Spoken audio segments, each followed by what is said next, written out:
All right, if you're looking for a different change for just regular bread with some of your meals, you can do this for soups. You can do this for like Indian dishes, and we're gonna make a no-knead bread turned into like a flat bread or a naan bread. So I have taken my bread dough recipe. You can do it overnight. You can do it same day. And I have taken and added to my 3 cups of flour, my 2 teaspoons of salt, my 1/4 teaspoon of yeast. If overnight, if you can do it same day, add like 2 teaspoons of yeast. And within those dry ingredients, I have stirred in some herbs and some garlic powder, just whatever I feel like flavoring it with. You could even do one sweet if you want and add sugar, but I'm gonna do like a garlic naan bread tonight to go with my Indian kind of like stew that I'm making. So it will be fragrant, not just yeasty. Did I say yeast? Yeah, you put the yeast in, right? So then you would stir in the 1.5 cups of water with it. So this is just like you're making a loaf to begin with. Okay, you flop it out like anything you do with the no-knead dough. It just comes out in one big wet, doughy mess. This can go right in the sink. Oh, I'm going to keep my spatula. And I always put my bowl, when I'm done with it, in hot water to soak and get all that hard, dry dough up. Otherwise, you have issues cleaning. So you take it, and again, no knead means you do not knead it.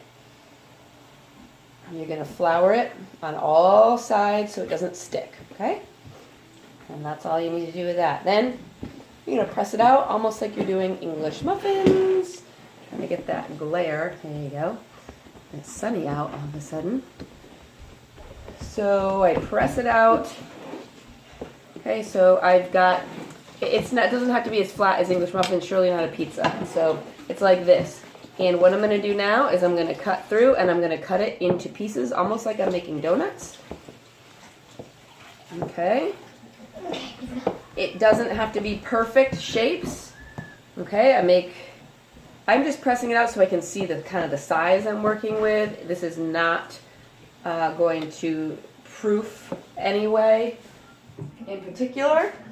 And then I'm going to cut it into, now this is about a good size, a couple of inches, into some rectangles, or they might be squares. They could end up as triangles, doesn't matter. We're making a bread, like a flat bread or naan bread. It's going to be cooked on a skillet. I have a preheated griddle going on behind me. It's got to be on about medium-low heat. You want it to cook kind of fast, and you want it to bubble up like a tortilla, but this is thicker. It'll be like almost like pita. And we're going to cook it on a dry skillet. There will be oil coming into play. Excuse, people are coming in and out of the house. All right, so now it's cut up into pieces. I take it, hey babe, and I put it on a plate that I have oil on it. You can use olive oil, avocado oil, whatever you want for melted oil. I'm trying to get rid of that glare for you. And all I do is it's oiled on the plate is I spread it flat into a flatbread like this. So you want it thin, spread it flat, and I would normally do this right next to my stove. Okay, and then I put it on the burner. Hey, I'm just recording this. It's not live. Is there a reason your car's not in the garage? I can explain that in a minute. So, Carson was here. All right, so this is a video that I'm doing, so I don't really want to have extra information on there. But we just take it real quick. It doesn't take much time at all. I'm doing it, actually, I've got dinner cooking on the stove. And that's it. I'm just making these crazy shapes and putting them right on my griddle. Obviously, if you use a griddle, you get more space to spread them out in.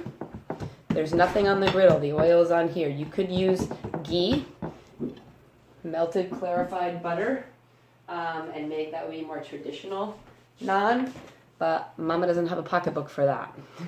So a good oil will work. I really like using avocado oil. It's a little bit more expensive. It gives it a nice flavor for whatever reason. I really like it. So I can fit a bunch on there, and I'm just going to keep going until I can show you what it looks like when it's ready to flip.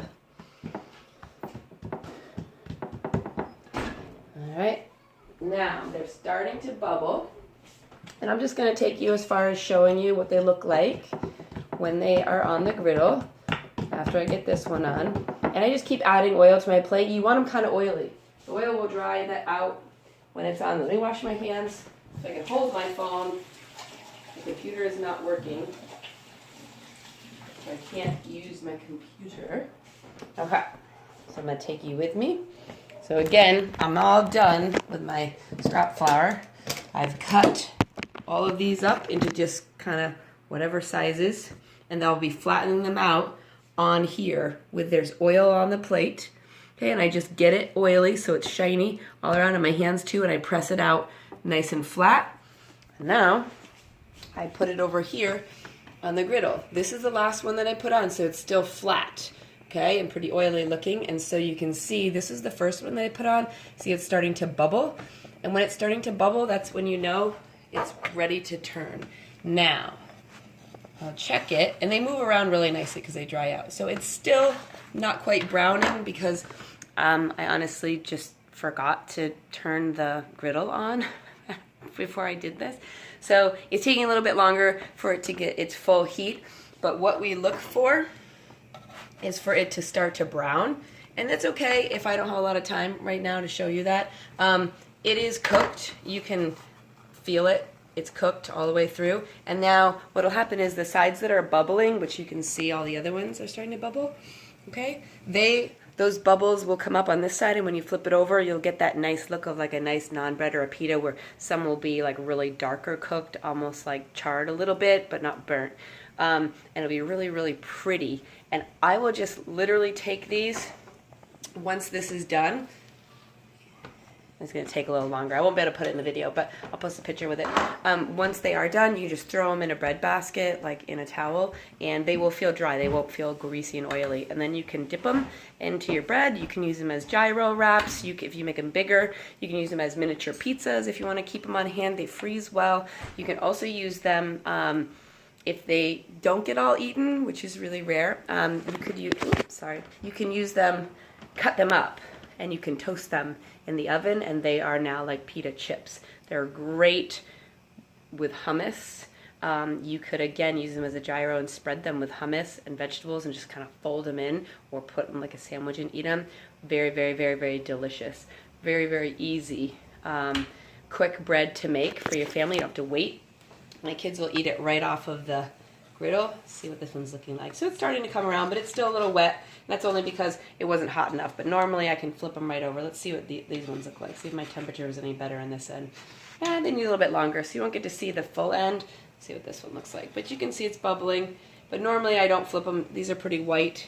I flip them when they're a little more browning, which will be in another minute, and I don't think you want to hang out with me for that long, and I don't want to have to upload videos for that long.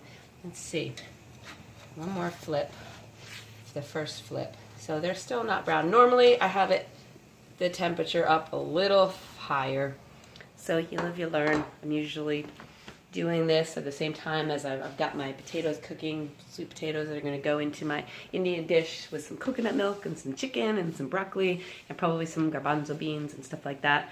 And it makes it, the kids don't want to eat that, but they love to eat the naan bread. So if you're thinking about making something Indian, I highly recommend adding some naan bread in. You can cook it in advance too, and you can feed it to the kids and they're happy with that. So anyways, that's it. Hoping to stall you guys so you can see what it really looks like. This one's starting to come around. I just got to raise the temperature. It's hard to talk and cook at the same time, or I would have raised the temperature already. Anyways, but you get the point. It's delicious. Have fun.